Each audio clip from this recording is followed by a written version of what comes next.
Hey folks, it's me.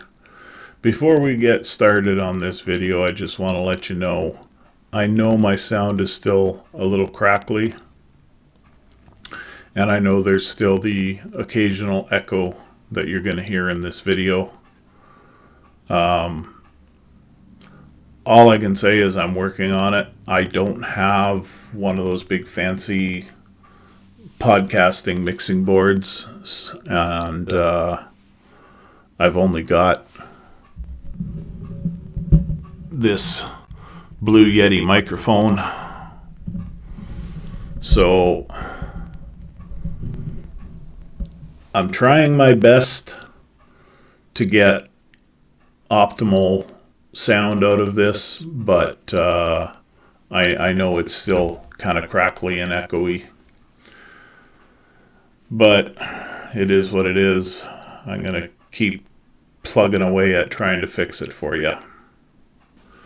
Hey everybody, it's your favorite Canadian info wrangler here once again through the power of the interwebs. We're back with one more week of Byte Linux reviews. Thank you for joining me. I'm glad you're all watching because I'm seeing my numbers going up and up and up on YouTube, so this is a good thing. So this week I'm not going to install an operating system. As a matter of fact, I'm investing in the channel. I've purchased a used computer to use as a second computer that I can install all these Linux distros on, and I don't care if it kills it. So, with that in mind, what's going on this week? Well, this week we're going to talk about how to choose your first distro, things that you should consider before diving into a distro. So, the first thing I would suggest is watching YouTube videos like this one. If you have a particular distro in mind, I would suggest looking that up and see if anybody's got videos up on YouTube about it. I'm sure there's quite a few for pretty much any distro you could think of, including this one, Byte. This video is going to be most beneficial to people who know nothing about Linux and have heard of it and have been told that it's a good alternative to Windows. That's who this is probably going to be for. Not so much somebody who plays with Linux already. But, you know, even they might get some benefit out of this. So, the other thing that I will say about this video's focus is that it's mostly going to be from the perspective of somebody who's using Windows and has used Windows for years, Microsoft Windows that is, and wants to make the switch to Linux. It's not going to be for somebody, well, I mean, I'm not trying to make it for somebody who is a Mac user and wants to switch to Linux. That's not my intent. If there are any of you watching, you probably will get some benefit from this video anyway. It's just that I'm not going to be talking about switching from Mac because I'm not a Mac user. And to give you a perspective of a Mac user switching to Linux, I would have to be a Mac user. I would have to have a Mac here and have been using Mac OS. I haven't touched Mac OS since 10.4 or 10.6. So, you know, I'm not the one to give you advice on that. The only thing I can say about that is that if you want to switch to Linux and you want the Mac OS experience, then, in my understanding anyway, it's best to download a distro with the GNOME desktop. Because GNOME can be configured to look just like Mac OS, and in fact, it usually is a lot like that right out of the box. But I don't know a lot about GNOME because I don't use it. It's never been my favorite desktop environment, so I can't really say too much about that either. But you know, there's, like I said, there's lots of YouTube videos for just about any distro, any desktop environment you want to investigate. Right now, what I have here is Byte, and I believe this is the KDE environment. I haven't used KDE in so many years, I'm not even sure about that, but I believe that's what this is. Usually the KDE environment, from what I understand, is flashier than this. You know what? Let's find out. Which desktop environment does Byte use? And Byte uses KDE Plasma as its default desktop environment, but also offers a GNOME variant. Yes, it does. See, I told you this was KDE. And KDE is the one that I find looks most like Windows. Or the other one that I would recommend as well is Cinnamon. If you're installing Mint, I would definitely recommend that you go with the Cinnamon desktop. That's going to give you an even more Windows-like experience than KDE.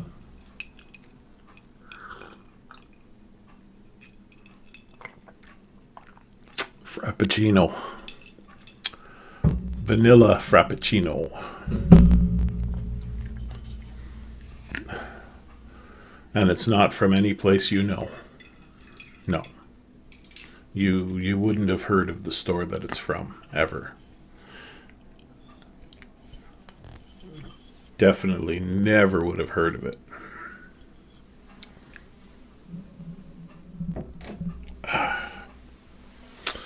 So, yes. So, go on YouTube, look up Linux channels, watch their videos, watch my videos, and you'll get a lot of insight on how to choose a distro. Now, I already said, you know, KDE is going to look the most like Windows or Cinnamon. They don't have a Cinnamon desktop environment made for Byte. That's why I'm not running Cinnamon. Cinnamon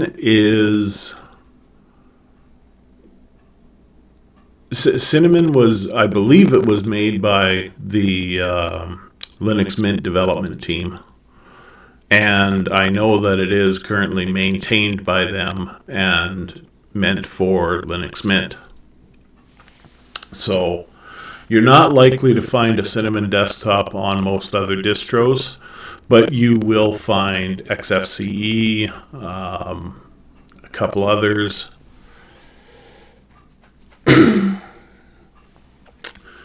And if you accidentally stumble upon Slackware, you'll find no GUI at all. Which is not fun if you don't know what you're doing in Linux. Believe me, I accidentally stumbled upon Slackware one time, and it wasn't exactly fun. So, yeah, if you're coming from Windows, you're going to want to look for a KDE desktop. Unless you're going to install Mint, in which case you want to take the Cinnamon desktop. If you're coming from Mac OS, you want to look for the GNOME desktop. And one thing that you have to consider are your hardware requirements. Now, odds are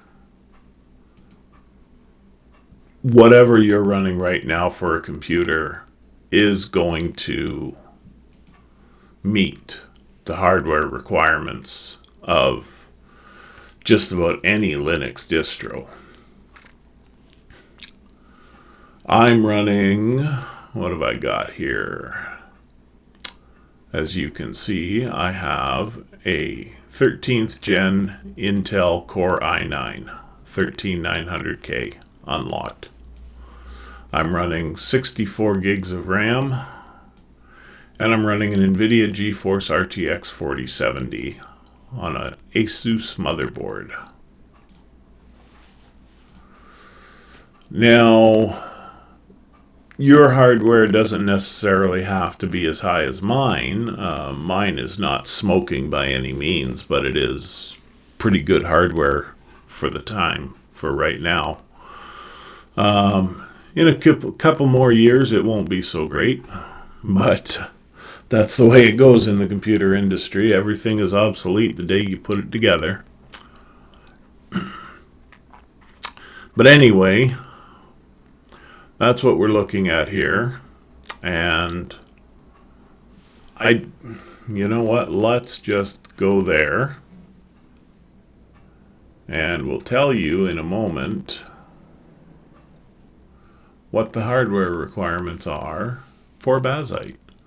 And every distro out there generally has a website. And usually on that website, somewhere, you'll see something like this, view compatible hardware, or you'll see where it'll say hardware requirements.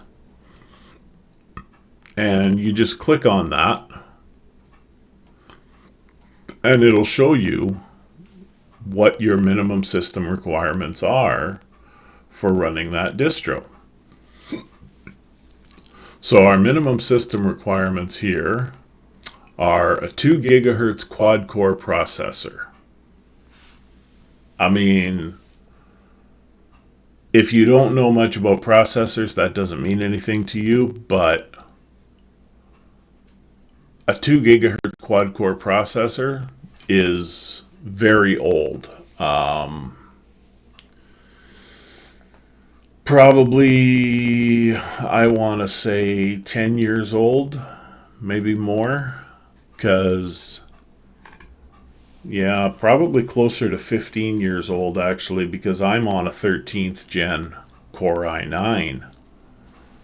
So a plain 2 gigahertz quad core is probably almost 15 years old, because my laptop has a plain dual core processor on an i3. And at that time, I could have spec'd it with a quad-core i5 or even a quad-core hyper-threaded i7. But, of course, the heat dissipation would have been too great for it. I don't think the i7 was actually an option with that laptop, because the heat dissipation on an i7 is too much for a laptop. So you're looking at probably about a 12 or 13-year-old quad-core processor is going to run Byte. You need 4 gigs of system memory, RAM. Now, one thing to keep in mind with these minimum system requirements is that you should probably double whatever they say you should have. So for the processor, 2 gigahertz quad-core, I would say at a minimum, you should probably be running about a 5th or 6th generation Core i5. Like a 6600K like I've got on my server downstairs. That would probably be a good starting point. As a matter of fact, the used computer that I've ordered for my Linux computer is a 7500U, which means it's locked. It's you can't overclock it. But I don't care about that for that unit and for the price I paid. So yeah, RAM, you should have 8 gigs of RAM. A graphics card that can utilize Vulkan 1.3 or higher. Modern AMD GPUs work the best. Now, you're not going to know whether or not it can use Vulkan shaders 1.3 or higher. I would recommend, and I don't know AMD's numbers, but I'm going to say in NVIDIA, I would recommend at least, if you're going to be doing any gaming on it, I would recommend something like what I've got, the 4070. But if you're not using it for gaming, you can get away with probably the onboard graphics on your motherboard. But that having been said, one of the biggest reasons for installing Byte is its gaming capability. If you're not gaming on it, there's not really much point of installing Byte. You're probably better off with something like Mint or Pop OS.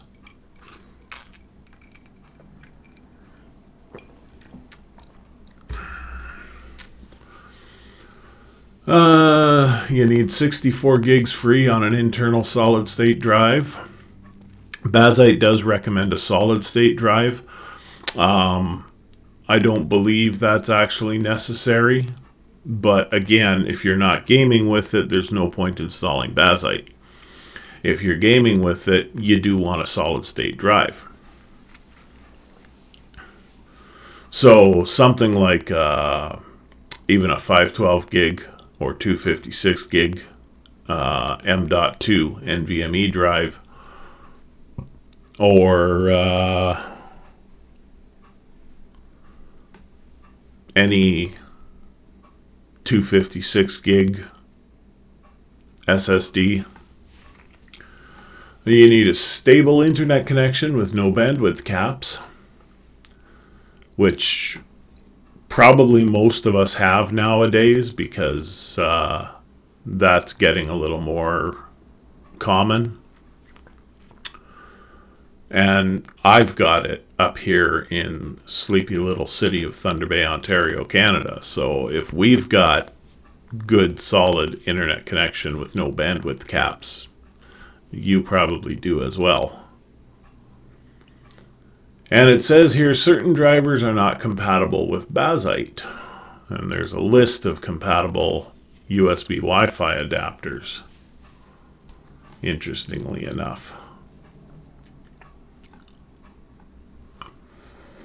So, I think we have gaming mode requirements. So we've got some AMD GPUs listed here, the RX 4 series and up. The 600M, 700M integrated GPUs are also supported. Those would be in a laptop, most likely.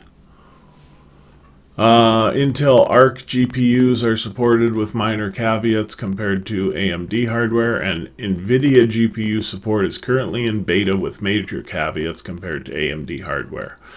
And you need a Steam account for Byte.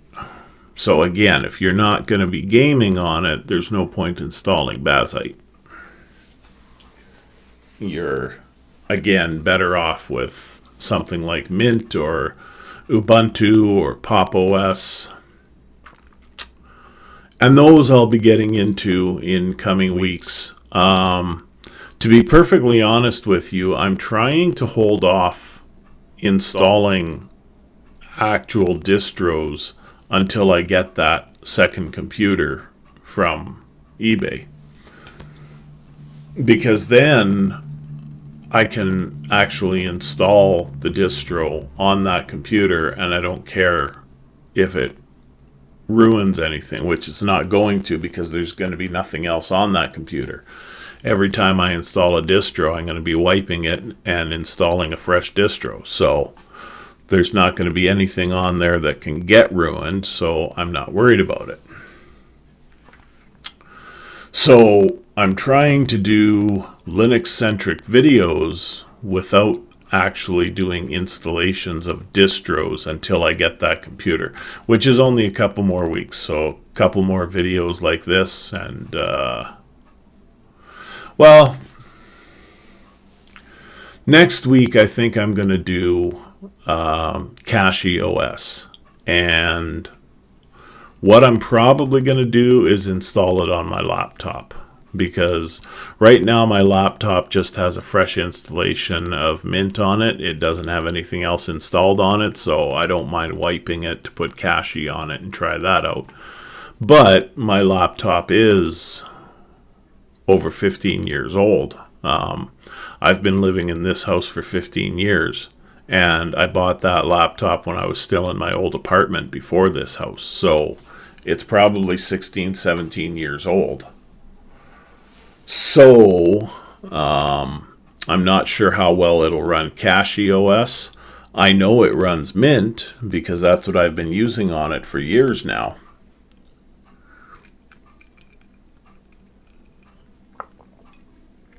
But I'm just not sure about Cache, because Cache, from what I understand,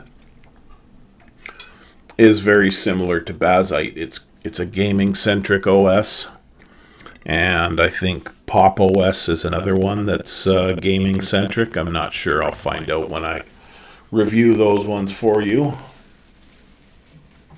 Pardon me for a moment while I quietly put that bottle in the garbage.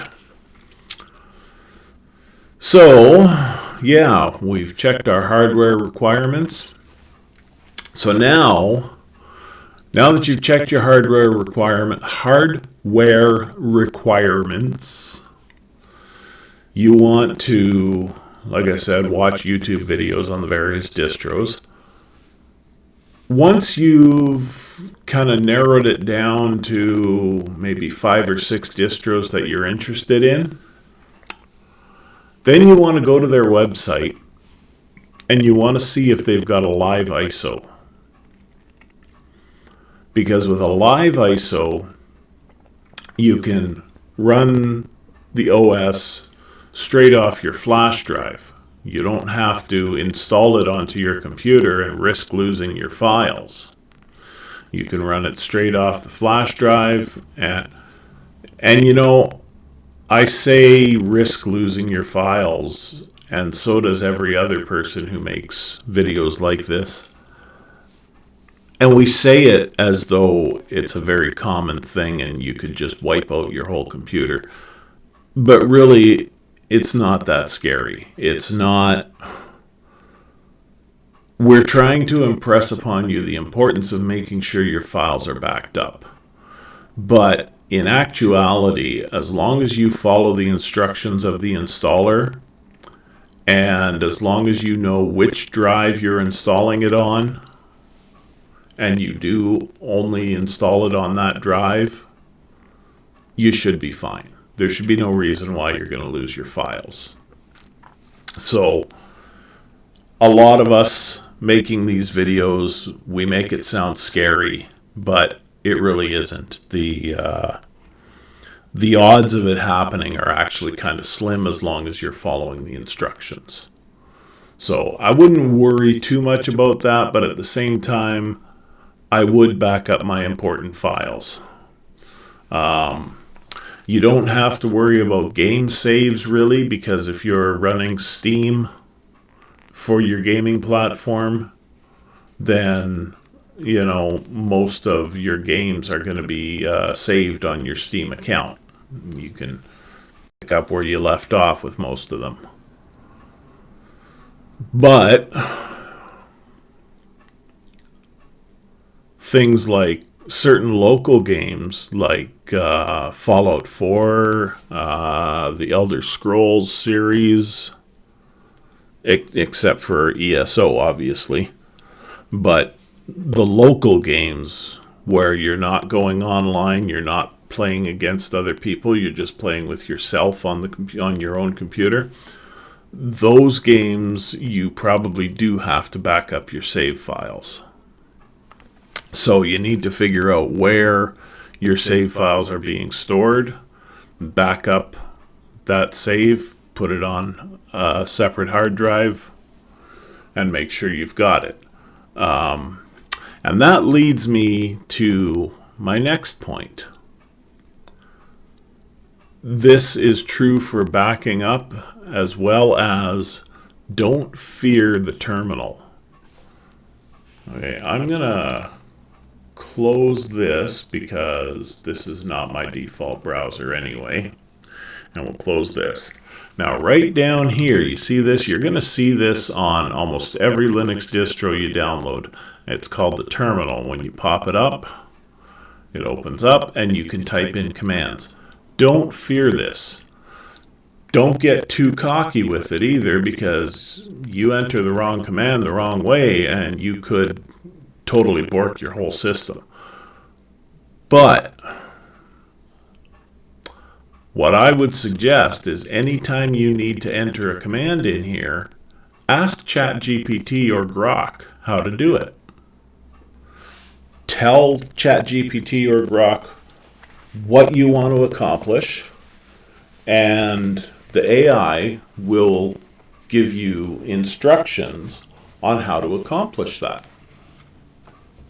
I've used it many times now for getting the correct commands, and it works every time.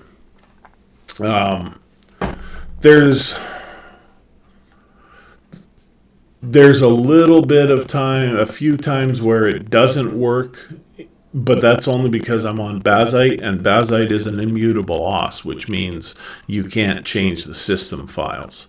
So there's been a couple of times where I've been entering a command that would have changed the system files, and the system tells me it can't do that. So I've had that happen. But aside from that, I've had a great experience asking ChatGPT or Grok how to do things and having them tell me how, step by step. So, like I said, don't fear the command line. And I said it in another video that anytime you enter the terminal, when you're ready to leave, you always type exit. You don't just X out the window.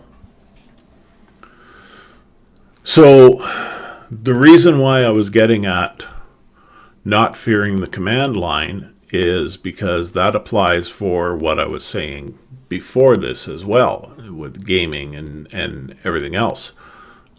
You can always ask ChatGPT or Grok how to do something, and it'll tell you, and chances are it'll probably be pretty reliable.